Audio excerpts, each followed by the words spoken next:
Hello, this is Angie Yingst, and you're listening to Centered, grounded conversations about the metaphysical.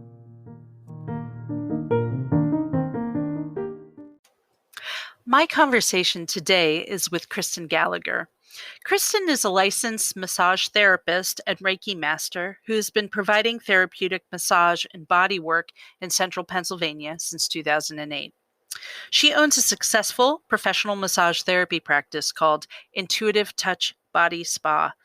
In addition to her massage career, Kristin is also a practicing pagan and identifies as an eclectic pagan witch. Her spiritual path began at the age of 13, which started with meditation and divination. These pagan traditions were passed down to her by her father, the late Harry Stevens. This opened the doorway to explore the magical arts. Over the last 19 years, she has dedicated herself to studying pagan traditions from all over the world. Enjoying nature, wild harvesting, and gardening, she is most drawn to the art of wart cunning, the knowledge of healing and magical properties of plants combined with the practical application of utilizing them. Where magic combines with science and practicality, Kristin creates many of her own herbal remedies, personal care products, and magical tools. After many years of taking classes and being mentored by others, she decided it was time to share her knowledge, and in 2019, Kristin decided to come out publicly as a pagan witch. To test the waters, she created a TikTok account, which quickly grew a large following by sharing her witchy mama lifestyle. So for those who don't know, TikTok is a social media platform for creating, sharing, and discovering short videos. One day, while I was watching TikTok, which is a little guilty pleasure of mine, I saw a post of Kristin's, which was beautiful aesthetically, smart, educational, cool. She was truly reaching out into the world and sharing her spirituality, connecting others with their own innate power, and educating others. I saw so many young witches inspired by her work, and I immediately texted her. And as you will hear, we've had a few conversations over the last year about some of what she faced after coming out of the broom closet and sharing her spiritual path. Since I met Kristin, I always saw her as a gifted teacher. She's just one of those people who legit hold space for others, and both on the massage table, but also in her spiritual path. We have sat in circle together, which is an incredibly intimate space to share of ourselves. And Kristin's always impressed me with her ability to listen and share authentically. Watching her TikTok account explode, watch her growing followers from all over the world has been just awesome to watch. She truly has been called to this path and teaching on this large scale. And she does it with humility and grace. And I'm just so happy that we got to sit down and talk about being a public witch. So Kristin is planning for her Witchy Mama project to expand, by the way, and she'll be launching an online store and YouTube channel in the autumn. Her YouTube is set up. She said she doesn't have many videos on there. It's called Witchy Mama, and Mama is spelled Mamma. You can find Kristin on TikTok at OneWitchyMama or Instagram at witchy.mama. And I hope you enjoy my conversation with Kristin Gallagher. It's like kind of hard to know like where to start, but I think like the first thing that I've always wanted to ask you about, and we've been friends for a while and I've never asked you, is you have told me that you got your spirituality from your father, like your dad was a practicing witch. So maybe could you tell me a little bit about that? Like, was your mom a practicing witch? Like tell me about your home. Like what was Yeah. So that's a great question. I grew up in a very open home as far as spirituality and religion goes. My dad identified as a pagan, and my mom, my stepmom, identified as a Catholic, but she was very psychic and connect with spirits. So it was always just very open. I wouldn't say I necessarily grew up in a pagan home or witch home, but I did grow up in a home that was like very into spirituality and embracing the individuality of your path. And that is something that always has stuck with me, as my dad always made sure to tell me that it's your choice, and he never wanted me to feel pressured. So I kind of did my own thing, and it wasn't until I was about 12 and 13 when I started kind of being more curious about his beliefs. So yeah, that's kind of where it it started. And I don't know, it was almost like a light went off when I started getting into my dad's practices, which were based around meditation and working with the earth and just being present. So it wasn't really anything super witchy when I first started. It was very natural. It felt like it was coming home in a way. And that's, I mean, that's kind of the funny thing about this path of, you know, I consider myself like earth-based or pagan, is that it is very natural. 99% of it is just doing things connected to the earth and being a good steward of the earth and meditating and taking good care of yourself. Do you know what I mean? Like it's not what people usually imagine, which is like conjuring and yeah, and that's the thing with the words like witches and pagan, that has like so much negative connotation around it. And so my dad never actually identified as a witch. He called me a witch because that's how I saw myself. Yeah. But he identified as just a spiritual being and followed more of like a druid path. So cool. The Celtic druid path, but he was very eclectic at the same time. Like I think my first experience with my dad was when he showed me his form of divination, which was I Ching. You know I Ching? And that was fascinating to me. And he was practicing I Ching divination since like the 70s, and he did it until he passed. Cool. So it was like, oh wow, it's not just one area. This is like so many different areas.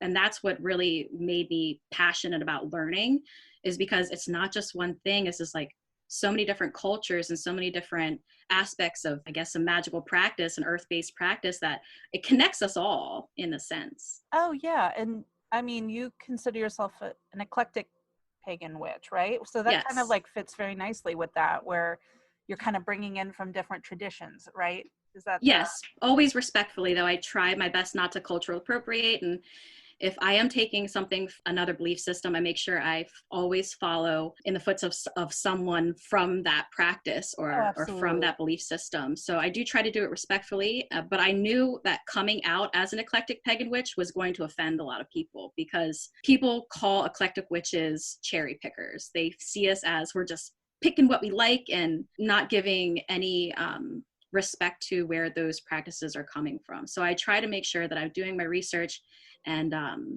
pulling from the right things with respect. So yeah, absolutely. I mean, it's funny because I'm like, I kind of was like, oh geez, I do that all the time.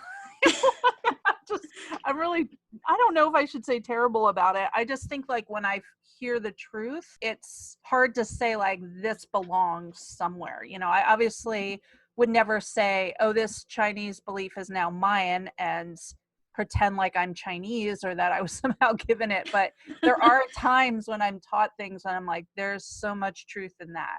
Exactly.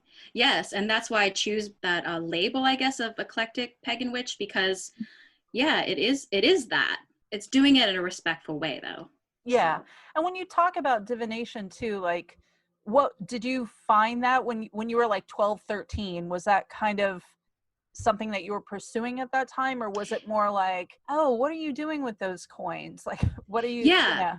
I would say divination was the first thing that sparked my interest in pursuing this path, because I was like, wow, like I always saw it as like a Hollywood thing. It was, and then when I realized that it was so simple and it was more about intuition, because I was like, wow, I know sometimes I feel things that happen before they happen, or sometimes I get a weird vibe when someone comes into the room. So as like a 10 or 11-year-old child, and you're like, wait a minute, those feelings, those feelings of intuition or being empathic can actually benefit me or others by focusing it on something like divination. So yeah, divination was my first, I would say it was the first thing I started with, but that's not where I ended up. It was the gateway. What was the first divination technique that you picked up? I did start with bones, like bone throwing, and matches. Kristin, that's amazing. And matches. I do match divination, and I don't see anybody else that really does it, but it's very intuitive. There is a chart that I follow, but most of the time it's intuitive, and it's where I just take matches and I light them. Sometimes I'll have the person play with them so their energy's on them, and then I throw them down on a cloth or throw them in some water, and it either makes an image or creates some type of energy that makes me see or feel something, and I'm able to read it that way. So I've been doing match divination since I was like 12, but it was not something I shared with a lot of people because it's weird. Like, people are expecting tarot cards and pendulums and things that are more classic, but I like the things that are almost like around your home, because magic and witchcraft and all that, it doesn't have to be fancy. It doesn't have to be this complex thing. It can be really simple. So I think that's where I started. But then tarot, of course, it's almost like you have to get into tarot for a little bit to it winds its way in. Yeah. And And so fascinated by the match throwing and the bone. I had a bone reading with someone, and I said, "Oh, when did you start reading bones? Like, how did you learn how to read bones?" She goes, "Honey, I can read anything." And I was like, exactly. That captured what I feel like all of our paths should be, which is like, whatever you bring me, I will connect with spirit with it, and I can help. I can read it. yes. So with tarot, were you that young when you found tarot too? No, I was probably in high school by the time I started getting into tarot, because I did struggle with some like dyslexia. So reading tarot was like, I was like, I couldn't focus on the cards. There was so much information for each card. So by the time I was in high school, I did develop my own studying skills. Yeah. Flashcards, as silly as it is to make flashcards for tarot cards. No, that's not silly. Oh my God, that's so smart. But that helped me. That's really what helped me understand the cards, and then follow my intuition more. Like, and tarot was not something that I continued through in my practice. It was something I wanted to learn so I could understand it. But I don't read tarot now. I could if I wanted to, but I prefer to get readings from you or somebody else when it comes to tarot. It's funny, like, that's the cool thing is, like, you're connected with other people. So, like, I'd love to have a match reading from you. It's just like, whatever gifts that person has to bring, it just seems like, I want that thing that you do, so did you connect with other baby witches when you were a teenager? I was, and this is my favorite part of my journey, is because I'm still very close friends with these women. Really? Yeah. That's great. It's wild. Like, I want to say it was more in high school when I started practicing with other people. And my 3 really close friends today, like, we started, we're like, hey, I invited them over, like, hey, do you guys want to celebrate Beltane? And they were like, what's that? And that's so cool. I knew that I mean, you've talked to me. You're like, oh yeah, I connect with these women well on all the major Sabbats, but I didn't realize that started in high school. That is so cool. It did. It started in high school, and we would practice rituals and ceremonies for the holidays, and I kind of tethered them in. I kind of, like, I don't want to say I tricked them into it, but I was like, hey, this is really cool. I'm into this. If you guys want to try it. And we started doing it regularly then. Like, every year we would do Yule, we would do Beltane, we would celebrate different milestones for each other. And we're still friends now. So it's weird to think that it's been over a decade that we started as baby witches, and now we're like women. Yeah.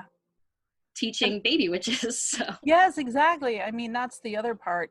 It's funny. First thing I want to say is, I've heard only pretty much nightmare stories of people with covens, of people that connect with other witches. Like, oh, it's horrible. The coven, we're all backstabbing and doing spells. And I'm just like, really? Is that what a coven is? Like, the people I went exploring with when I was a teenager, I'm still friends with everyone. I don't think they're practicing on the path. I thought it was fun. I think they did too, but it was kind of like the result of being goth teenagers. Right. And I do think that a lot of people start their journey in that age, because you're coming into yourself, your hormones are all weird, and it's like a way of expressing yourself. So I want to say like probably more than half of the people that start this journey as teenagers or baby witches, which I don't like the term baby witches, but baby witches. That's what they call them on That's TikTok. So yeah, that's what. Yeah, I'm fine if that's what they want to be called. But yeah, I know. yeah, the beginning witches. It's like not all of them stay on the path because it's almost like they want to try it out, see what it's like, and if it doesn't serve them, they move on. But they always have that memory of how they're like, oh yeah, I used to play around with tarot cards, or I used to do seance, or I played around with the Ouija board, or it's interesting. And I do see that a lot on social media. It's like some people dabble in it, and then some people it is a part of your life, or your business, or it is you, a part of you. So I think it's been really hard for me because I so associated it with that time, and I felt like I was the only one who was really still doing it, that I was a little embarrassed to come out and say I was a tarot reader and that I was a psychic and that I was a pagan, because I was like, this is what teenagers do. Like, do you know what I mean? Like, I didn't have a model for an adult woman doing this work. So I just kind of hid it away. And, when I actually came out, it was a little weird, I felt really uncomfortable about it because I felt like it showed my immaturity or something like that. Do you know what I mean? I can really relate to that. I want to say, like, I kept my practice pretty private, like for a long time, like up until pretty recently. Yeah. And I only shared my beliefs with, like, the people within my community. So the people that I celebrated ceremonies with and rituals with and the holidays with. And of course, people that I would take workshops with and classes with, they would have an understanding of, kind of where my beliefs were. Yeah. But I never really like stood up and said like, this is who I am and I'm proud, because I was kind of embarrassed. Like you said, and I didn't want to offend anyone. And I didn't want to be, most of all, I didn't want to be judged harshly, because again, like I said, the words pagan or witch or psychic, they have these negative connotations, or they have these Hollywood expectations. And I think it was towards the end of your psychic development classes that I realized, like, wow, I actually have a lot to offer. And if I'm putting myself in this box and not sharing this, like I'm dampening my potential. And that was like the aha moment of how do I come out, as what do I do? And so that's when I decided I'm just going to publicly say, like, this is who I am, and not give two F's about it. Yeah. Because I know there's going to be people, younger beginning witches or pagans, or people that want to start a different journey that's not traditional. And I want to help them and know that they're not alone, and it's okay. Like you don't have to be afraid. It's our time now to be like, this is who I am. So, but it's scary because people look at you funny when you say these things, especially if they don't take the time to look and research and understand that this is stuff that's been practiced for the beginning of time. So I totally relate with that, with what you said of, being judged or feeling like, immature about it. But I think if you put on this very strong, powerful approach and say, no, this is who I am, I don't really give a about what you say, then the people that hear that need to hear that, are going to get that message. Absolutely. I think it's really important what you just said, because I don't know where it comes from, and I don't know, maybe we could talk about that a little, but I kind of have an innate fear of being pagan or witchy or earth-based, or not being Christian. And I was raised Catholic, so we're like low-key witches to begin with, like all the stuff we do. But I mean, to kind of move that out into the world. I'm a mom. I mean, I don't know if you want to talk about that, because you're a mom too, and that's within the last few years. So like, what happens with that? Like, I don't want those kids' moms to go like, oh, you're not going to the witch house. Exactly. That's scary. And then we have, well, you're a body worker. I'm also someone who works on the body, and my clients, they're still in central Pennsylvania. I mean, a lot of them ask me questions about whether what they're doing is aligned with their Christian values. So it's not like we're so far afield from that where we are. Mm-hmm. Yeah. Yeah. And maybe in a big city, it would be different. I mean, what do you think about that? Do you think it's because of where we are in some ways? Yeah, I do.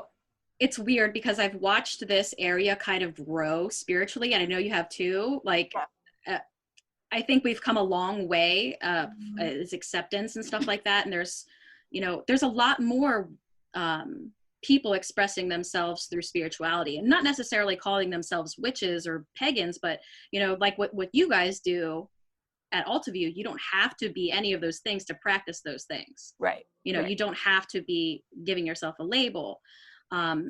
But with this area being still fairly conservative and a very large Christian and Jewish community. But I do feel that like sometimes I have to, as far as my massage business goes and my body working business goes, I do have to put a line between where religion and spirituality meet.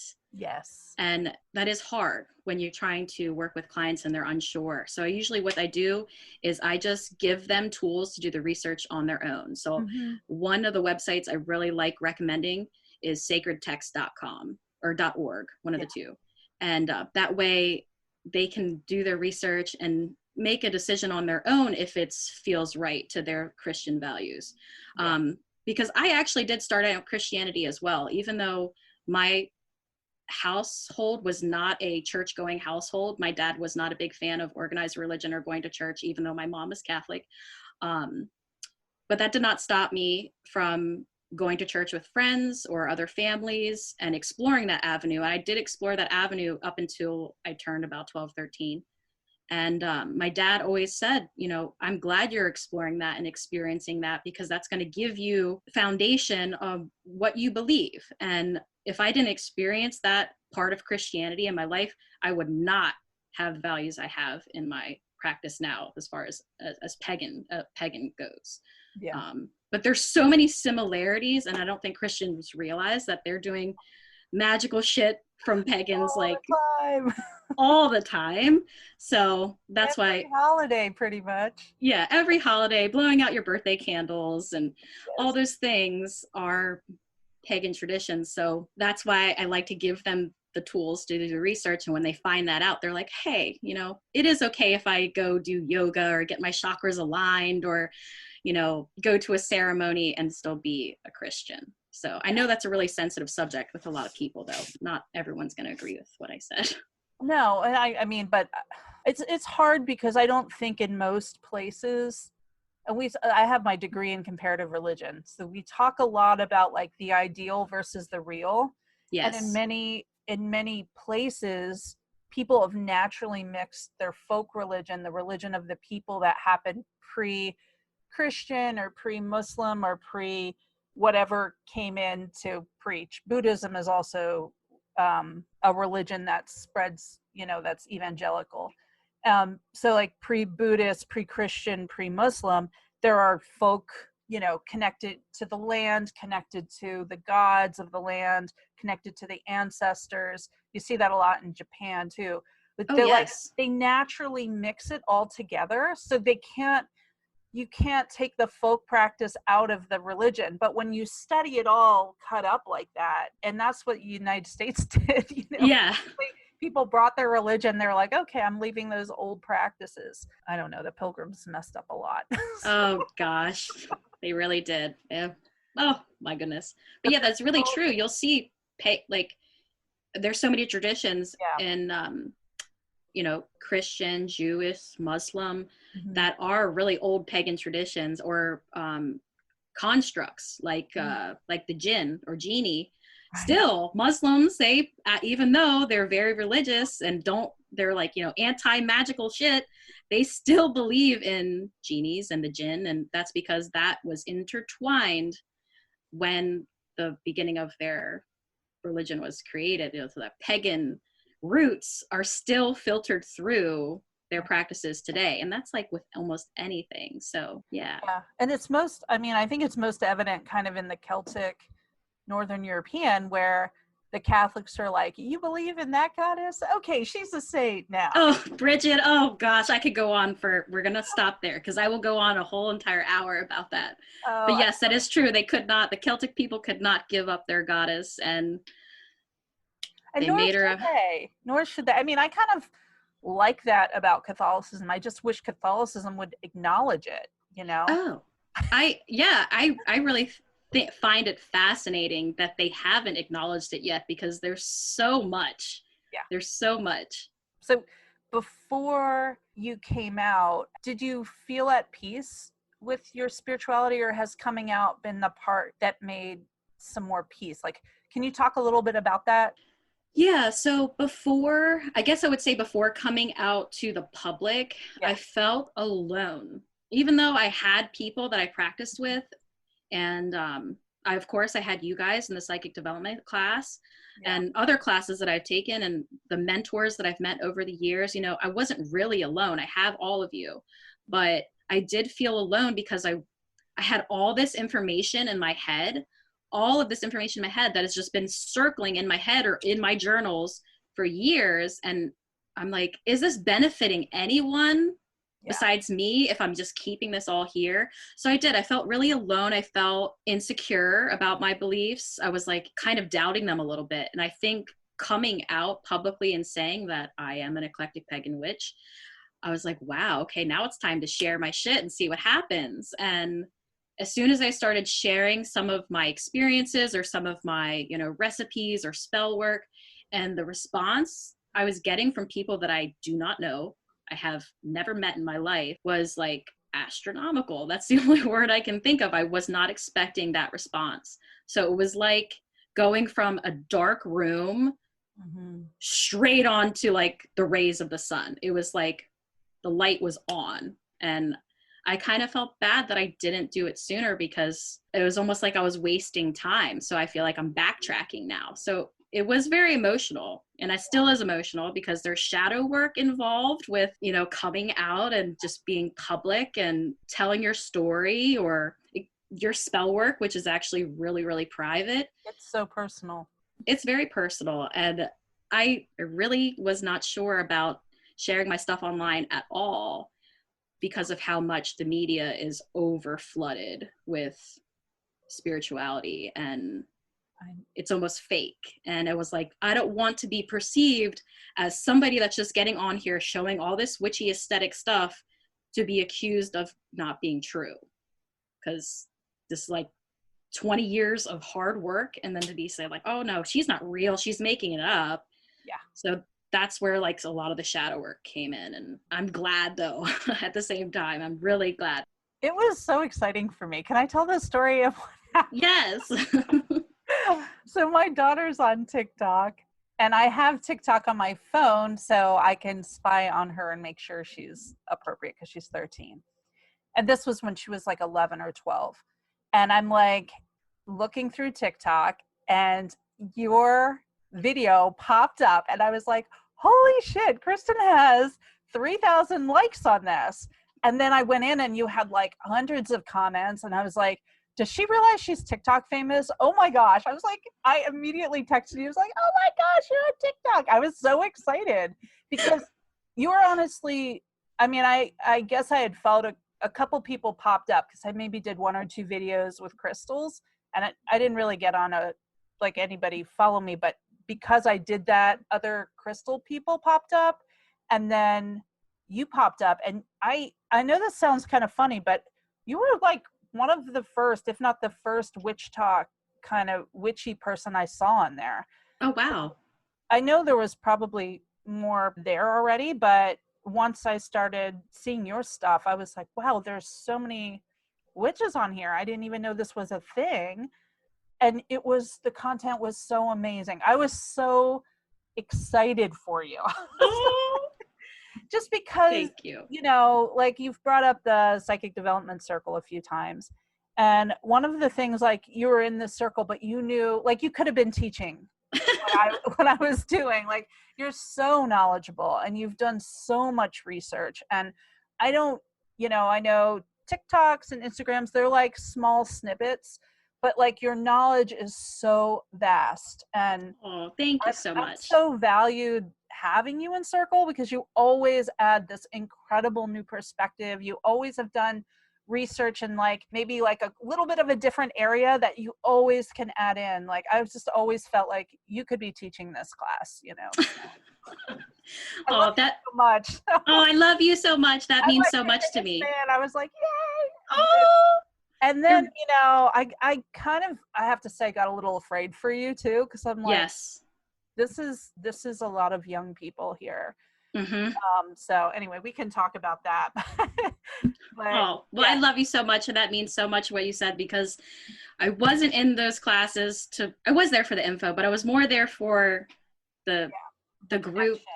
Yeah. And learning from each other, because I feel like I learn better when I get someone else's perspective. Mm-hmm. So hearing other people's stories and just being around their energy, it's like, I might have already knew that information, but I would leave coming out with something else that connected to that information that I already knew, that I had a new, you know, I don't know, new perspective. And I thank you so much for that, because I would not have come out if it wasn't for the psychic development series. It was such, I mean, that Circle was an interesting one because like we started with a lot of people and we ended up with a really small group. Yeah. And then, so the second level, you were with men. Mm-hmm. And that to me was one of the most powerful circles. Yes. I loved that level 2 circle because it was like half men, half women. Was it more men than women in it? I think it started out as almost the same amount of men and women, and then towards the end it was more men than women, but I loved that energy because we have that we have different perspectives, and I enjoyed that. I really enjoyed that. Yeah, it was really powerful. So let's talk about that. Like when you went and were immediately blowing up, did you feel like I have to have more content? Like what did it change your perspective, or like how do I start small? Like, where do you even start with that? I mean, I've honestly been in this place where my daughter's like, you should make TikToks about what you do. Like I'm like doing altars and stuff. She's like, there's so much on witch talk that you could do here. And I just like, I just don't know what to start with. And that's I don't know. It just I haven't felt called to it. So, I mean, and I'm not sure I'm ever going to. I'm 46. Like, there's a point where it's like, okay, you're one of those weird people on TikTok. So maybe you could talk a little bit about that. Yes. So it was like, I actually got on TikTok kind of as an experiment / joke, because I saw a bunch of people saying, oh, there's this new platform. There's a bunch of spiritual people on here. And I was like, okay, let me check it out. And I think the first video I did that really blew up was I made cleansing spray. And like, instead of using smoke, you use a cleansing spray or something like that. I think that was maybe something my first. I think you talked about in our circle, because you couldn't really burn, right? Yes, I did. I think I brought that to Circle a few times. So I was not expecting that video or any of my videos to really get traffic or views or likes or comments or anything like that. I wasn't trying. I was just kind of sharing some of the stuff that I do. And then once it started to build quickly, I was like, oh shit. Ooh. Like I need to start putting up protection for myself. I need to start warding. I need to start, kicking minors off my page. And, I started to be like, oh man, like this is a thing. Yeah. And I wasn't expecting that. So everything that I do share, if it's spell work, it's either demonstrational spell work or it's past tense, meaning that the spell has already come to fruition and it's okay to share that online. So, but everything that I share is for me too. I'm sharing it because I enjoy it, and I like the videography and the aesthetic of. Yeah, you just have a great mix there. Oh, thank you. And I really enjoy I enjoy watching them afterwards. Well, not the ones where I'm talking, but I don't know how it happened. It just happened. And then once it did start to build, and I was like, okay, people want more. So that's when I started developing more content. But at the same time, I then was getting reported, and then I was shadow banned on my original account, which is Witchy Mama. Yeah. And I was like, I'm done with TikTok. I'm pissed because they took my what does shadow ban mean? Okay, so shadow ban can happen on any platform, but it's really popular on TikTok. And what it is that they use the algorithm and they take you off of the algorithm or change the algorithm, so your content is not gonna show up on anybody's feed. So it's not gonna show up on the For You page or the following page. Sometimes you can't comment. There's a lot of times that it'll just say this video is removed, even though on my screen it'll say it's still there. So it's their way of blocking people from seeing your content. And this can happen most often when people are reporting you. And I had someone that did not like what I was sharing. This happened to be another practitioner, and she still continues to mess with me. But she didn't like what I was sharing because we've been in classes and workshops together before. And I know it stemmed from jealousy and envy. So my original account was like kind of banned, and it's still there, but I can't really make content on it because it gets deleted right away. Can't go live and all that, blah, blah, blah, blah. So I created another account after a long, long month off. And that was what I use now. And that's One Witchy Mama. And I don't know, I think I have 3.4 million likes right now and almost 170,000 followers. And I don't know how. I don't know. I have theories. I think it's because you're very authentic, and what you do, you do. You're not just creating content to create content. I mean, that's the part. Like, I've saved a lot of your videos because they're just like little tips and techniques that I'm like, oh, that's such a good idea. I have never thought of that before. And like saved it so I can do it later, or, you know what I mean? Yes. Like your sour jar I kept because I was like, oh, she has such a different way of doing it. I love that. Yes. The way I was taught was not pleasant, but I like the way you did it. So it was just, I mean, I really wanted to ask you about this part, like positive and negatives of being a public witch, because I've had, and I think we've talked about this a little bit, I've had a lot of issues when I went public with just jealousy and, you know, people just kind of like focusing on me, even though I don't really know them and I don't know anything about them. I don't know, maybe you can talk a little bit about that in your life. Yeah. So that was something I didn't really think of until I started gathering a larger following. Yeah. And I think I contacted you. I did contact you. I contacted you and another one of my mentors, and then I got a reading also from another person that I never met before, because I wanted to check all my boxes. Yeah. But I did get psychically attacked by this person that I do know in person, and I've taken workshops with them before. Okay. And they found my content on TikTok and didn't like it. And this is the first and only time that I had someone actually successfully curse or hex me. Yeah. And it was physical. It manifested into physical, which I think I texted you, like I was getting literal pinpricks on areas that I can't reach on my back, perfect blood, you know, like if you got picked by a needle on my back, weird marks and scratches, bruising, incredibly strange dreams, and then just pain and tired and achy. And I went to the doctor, I got a physical. I mean, I made sure I did all of the practical things first, you know, I made sure everything was right physically. And then I was like, wait a minute, I definitely feel like I'm being attacked. And this is what you have to think about when you're going public, is not just that, are you going to offend people, or are you going to feel embarrassed because you are practicing magic?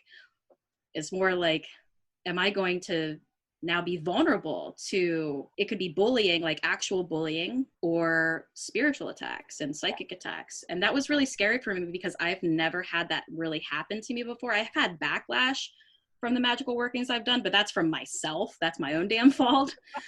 But yeah, I contacted you. I was like, what do I do? And you were like, you know, do an egg cleanse, and I did that, and I did several days of ritual bathing and anointing. I warded my home. I did all this stuff, and then I got a reading with you, which you did not want me to pay for, but I refused to let you do it for free because there was a purpose. There was a reason I was getting the reading, and I feel like even though the energy exchange, I would consider us friends, Yes. but the energy exchange, I was going through something, and I knew that there was something that I had to pay you for that service. And I contacted my other mentor, and she was like, yeah, you need to retaliate. And I was like, what?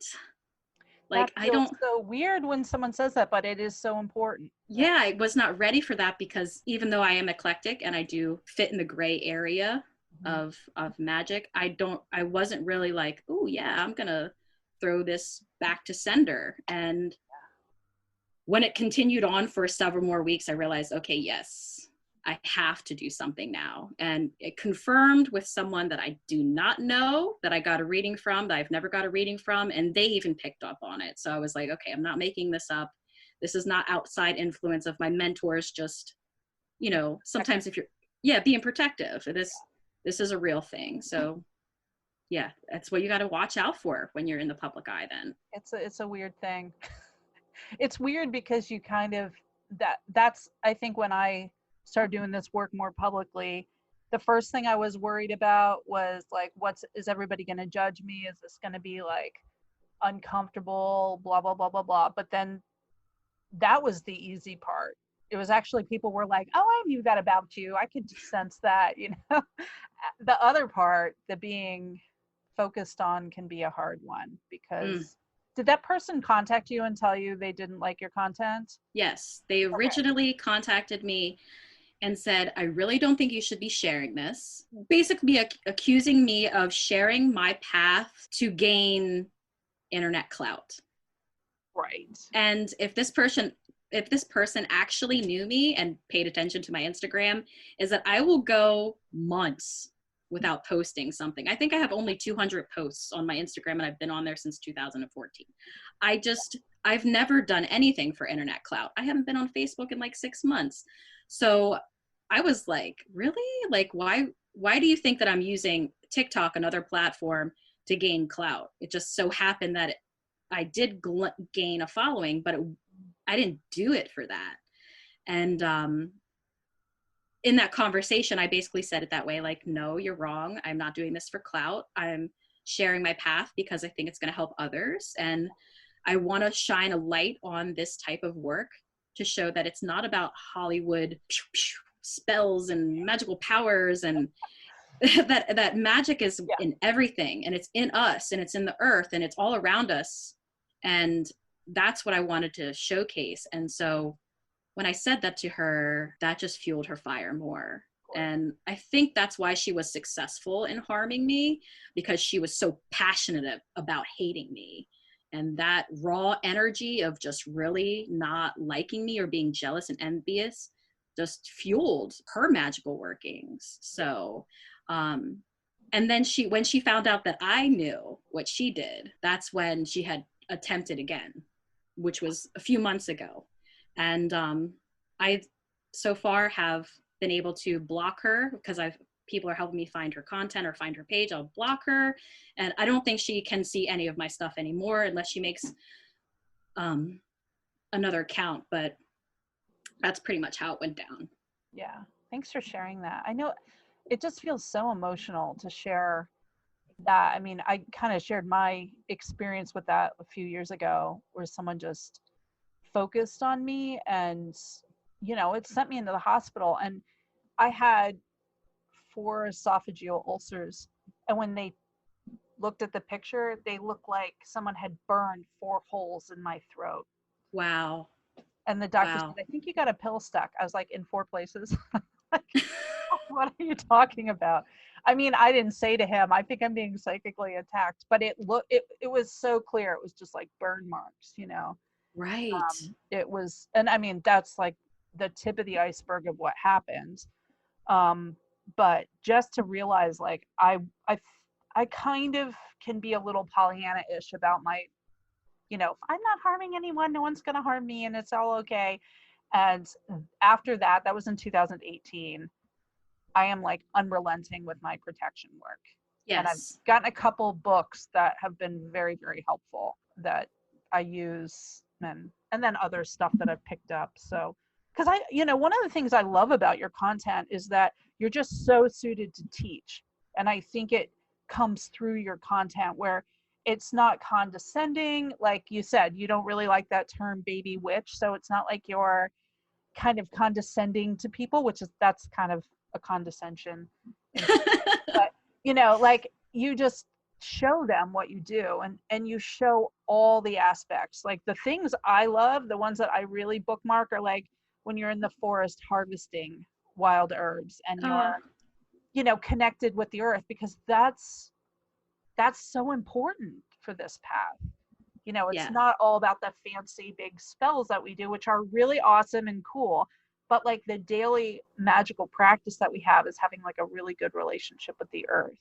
And Oh, yes. that's so clear in your content. Oh, thank you. And that's, there's the more aesthetically pleasing videos, but those are my favorites too. Those are my favorites because that's what I'm most passionate about is wild crafting and collecting from the earth and harvesting from the earth. I've been a gardener for almost as long as I've been a practicing pagan. I started that too as a preteen.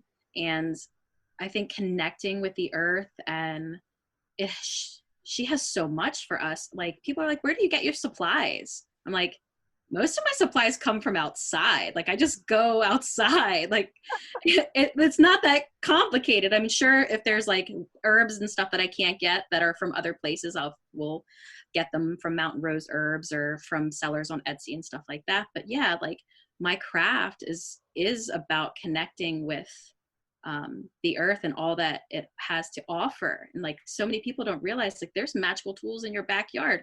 There's magical tools in your kitchen cabinet right now. Like it doesn't have to be fancy dancy stuff. I mean, I love crystals and all, but it doesn't have, you can find beautiful stuff outside. It doesn't have to be so complicated. And that aspect, the wild crafting, the wort cunning, I would say that's my main focus, even though that's not where I started in my craft. I started with divination, but as I went on, realizing all of the medicinal properties and all of the magical properties and how we can heal ourselves and how our ancestors used the plants and the magic, or the indigenous people that use the earth, and when things were taken from them, they utilized what they had. So I feel like there's so much more power in that than like going to a metaphysical shop, even though I love metaphysical shops, than going to a metaphysical shop and buying a bunch of herbs there. Like, I 100% agree. It's like, if you can go outside and, pick what's growing in your backyard as a chacapa, then sending to Peru to get like the plants from Peru, like what would be the point of that? That's not even indigenous to you. There's so many things, like little threads I want to pick up on. One of the things that, when you're talking about wild harvesting and using what you have and you're not wanting to culturally appropriate, that all feels like the same conversation too, Yes. So when you're kind of going back to your ancestral root, do you think of it as Druid because your father was kind of on the Druid path, or? Yes, this is a great question. And it's something that has been very much a part of my path because it was my father's passion. His genealogy and, ancestor work was very important to him. So he comes from Celtic ancestry and did consider himself a Druid. He was a craftsman. So he was a builder of all sorts of things, furniture, tools, clothing, jewelry. I mean, so many different things, but that was only one side. So I've always been connected to the Celtic path. Fairies, I did not want to bring them up today. I told them I wouldn't, but fairies have always been a part of my path and they've always been a part of my life. Yeah. So yes, that is a part of it. But my other side of my family, my biological mother's side, my grandfather and grandmother are 100% Norwegian. My grandfather is 100% Norwegian. My grandmother is Swedish and Norwegian. So I have the Norse aspect as well. Wow. And this was really hard for me learning that I was both, because if you learn about history, the Norse people, came to Ireland and was like, hey, this place is cool. Like, I'm going to take over. Like, let's kill some people and try to make this our own. And so that history for me is kind of like, I don't know, there's some wounds there, because on one side of my family, I have the Celtic people. And then on the other side, I have the Norse. And, that history is like, ooh, how do I come to terms with being both? Can I practice aspects of both paths without dishonoring my ancestors from one family? So I'm still working on that. Because I can't call myself a Celtic witch, and I can't call myself a Norse witch, because I pull from both. And that's why I always say eclectic pagan witch. I think it's hard. I mean, for me, I'm in an interesting similar position that my mother's Central American and my dad's like full Irish. So like I have both the colonized and the colonizer. You know what I mean? Right. That's like a weird thing to make peace with, because out in the world I present as a woman of color, but I'm also like half white. Yes. And I was raised with a really strong Irish identity. Like my grandfather's uncle was the last Molly Maguire hung in Pennsylvania. So we have this like really strong connection with the Molly Maguires and with the Irish identity in the United States. But that's not how people see me. Like I am seen as Central American. And my mother, because I'm so close to my mother, she passed her, low-key witchy stuff to us. You know what I mean? So I have a lot of Central American understanding of that. Whereas the Irish part was all Catholic. There wasn't as much spiritual work done in that way. But I've been really struggling with this, and trying to identify like being both having wounded ancestry as also being the wounder, and then reading more about trauma. Oh yes, I mean, and that has to be hard. To have both the colonizer and I mean, I feel emotional with that, because your ancestry, like that, even though it's not like you can't see it, it's in your DNA. So that pain and that memory is within you. Absolutely. And that's like, oh, like how do you heal that? That's something I really am interested in getting into, is that healing on that DNA level, on that ancestral level. I haven't researched too much about it. I wasn't sure if you knew much about it, but with everything that's going on right now in the world, I think something like that, and spreading information about how to heal that DNA on the DNA level, that ancestral level, the past lives even, I think that would help a lot of people. So my goal is to study that for a little bit, learn more about that, and share that on the platforms that I can, because like what you just said, that's what we need, is more of that healing. Yeah.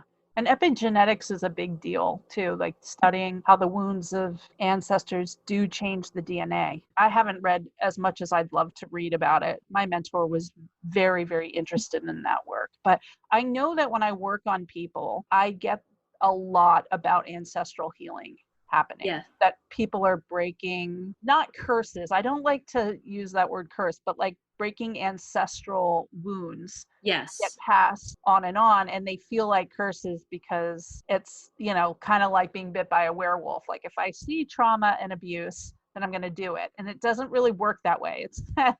It's that's all you know, and that's what you pass on. But when it changes the DNA, then how do you go in and heal the DNA there? To me, that's the key, right?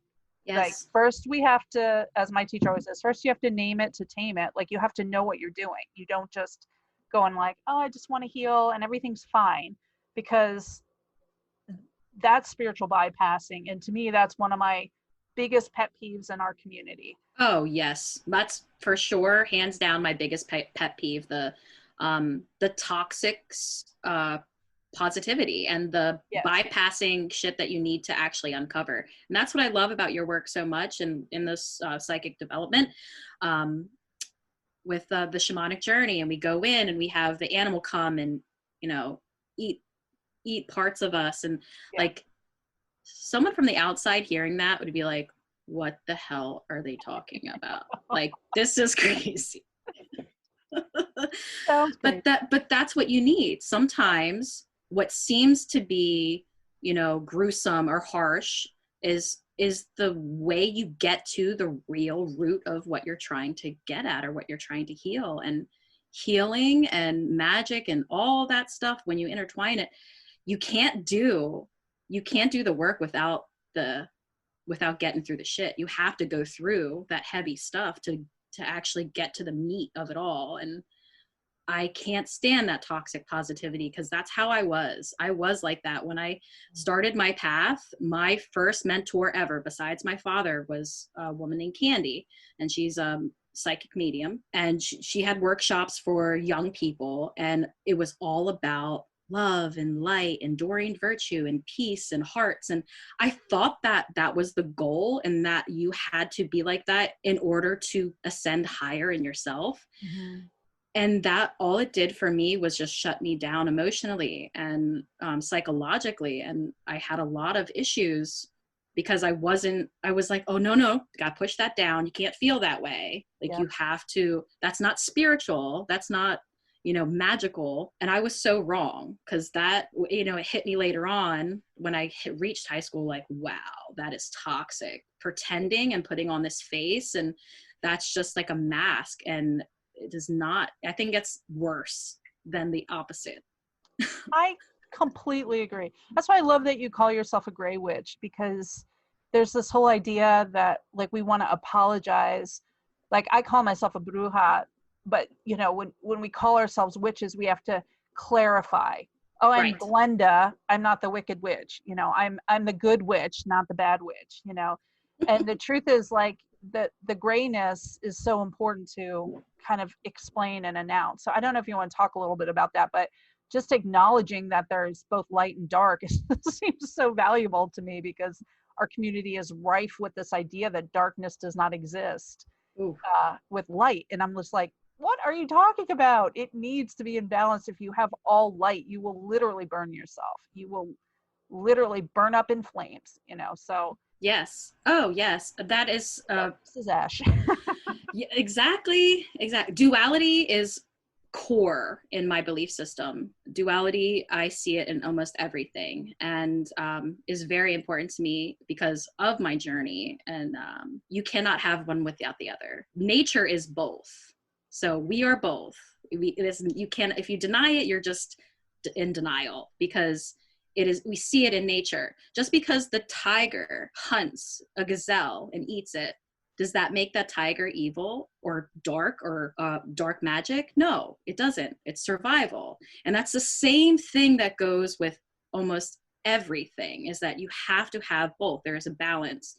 And that's the obsession too with a lot of Judeo-Christian beliefs, is that, it's this ever-ending battle between light and dark. Yep. But if they just stop to realize that those opposites, those polar opposites, they're opposites of the universe. They're undeniable binary opposites of the universe, as above and so below, as within, as without. That dark, the sun, the moon, you have to have those. They exist that way, because if they didn't, it wouldn't work. Thrown out of balance. Yeah. I mean, it's interesting that you brought up, like, the animal medicine, because to me, that's where you really see it. Like, you can't blame the tiger for following its nature. And, I have a really demonized animal that I work with in healing work, which is vulture. And, I love vulture.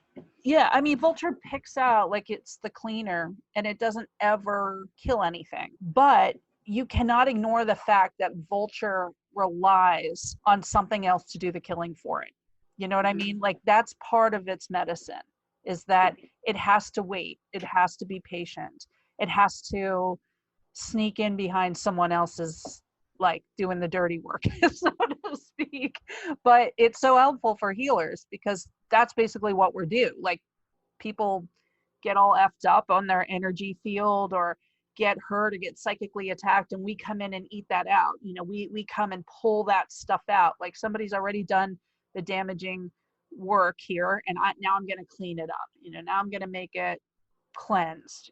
So it works for healers, but then outside we have to contend with all the shadow of what we're doing. And so it's just valuable. I think using animals and animal medicine is really valuable to show that, because with humans, we put too much emphasis on free will and choice, and we don't think of ourselves as animals. So when people act out of their own self-interest or protection or do that kind of work, we blame them as like it's a moral failing instead of like, no, that's a human trying to survive.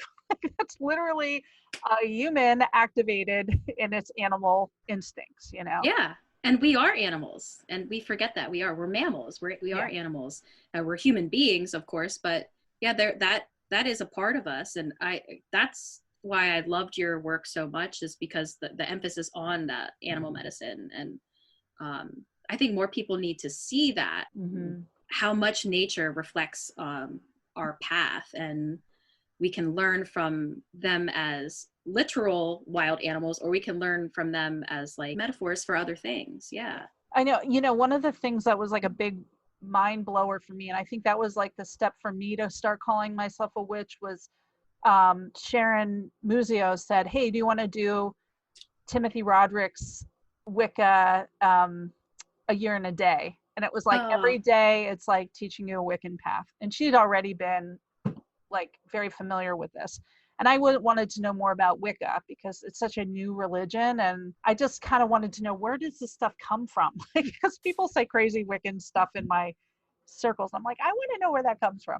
Anyway, I did not get very far, but one of the things he says is shamans are witches. Like it's the same path. Shamanic studies is the same path as witchery and witch studies. It's basically the same thing. And I was like, of course it is. Of course it is. Because we're using all the same medicine. We're using the energy of the earth. We're taking, we're alchemizing things. We're changing things. And that's what shamanic work does. That's what shamanic studies do. And that's what witches do too. So it was like a mind blower for me. I was like, oh, I guess I can call myself this. Oh yeah. Yeah. I mean, I feel like you can declare yourself as that as if you feel drawn to it. Yeah. But what you said there about the shamanic practitioner and witchcraft, and really there's hundreds of names. Like we can call them magicians, we can call them medicine keepers, we can call them healers, like we can call them so many occultists even. You can call what we do so many different things, and people get so hung up on the words and what they mean.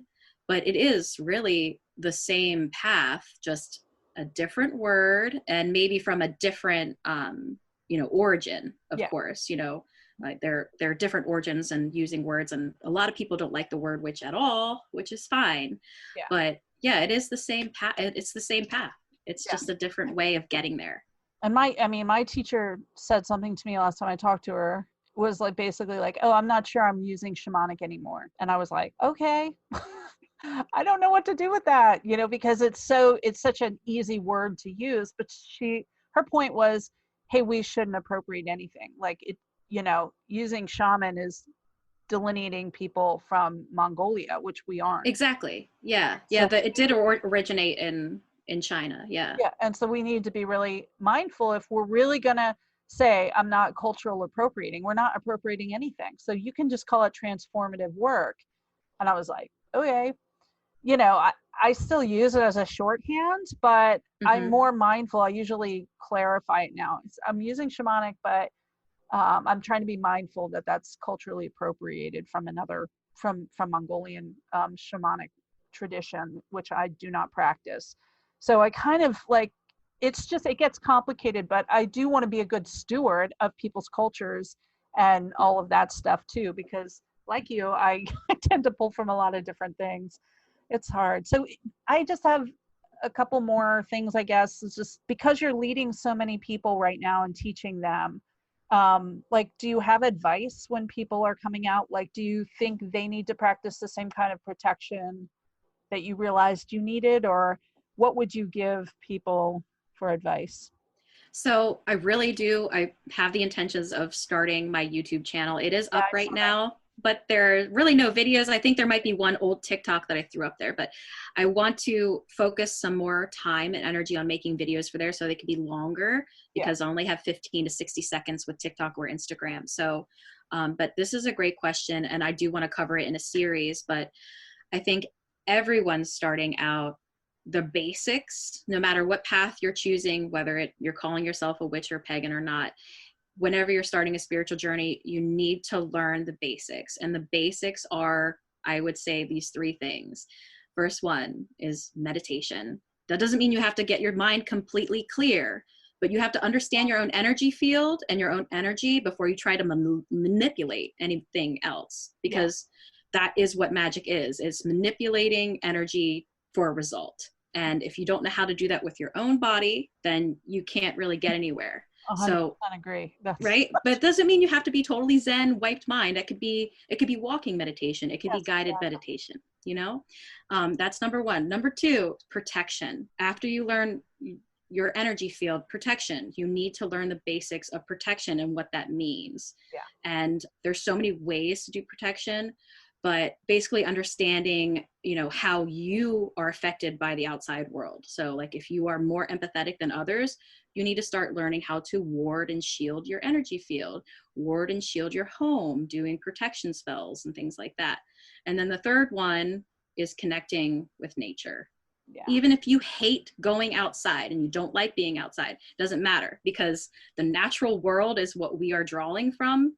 Yeah. So if you don't spend time with it, you're not going to have a relationship where it's going to help you in your work. So taking a walk, sitting under a tree, watching a babbling brook, like those are all magical moments that then sometimes can bring you so much inspiration and connect you with, you know, the earth, your ancestors, the spirit guides, whatever it is you're trying to connect with.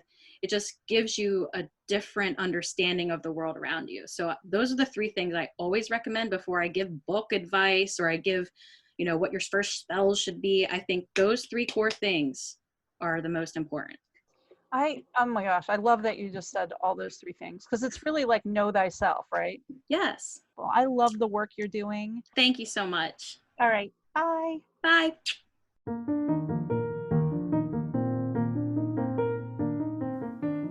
Thanks for listening to Centered with me, Angie Yingst. If you'd like to send me a question or comment about this show or any shows, you can send them to Angie@themoonandstone.com.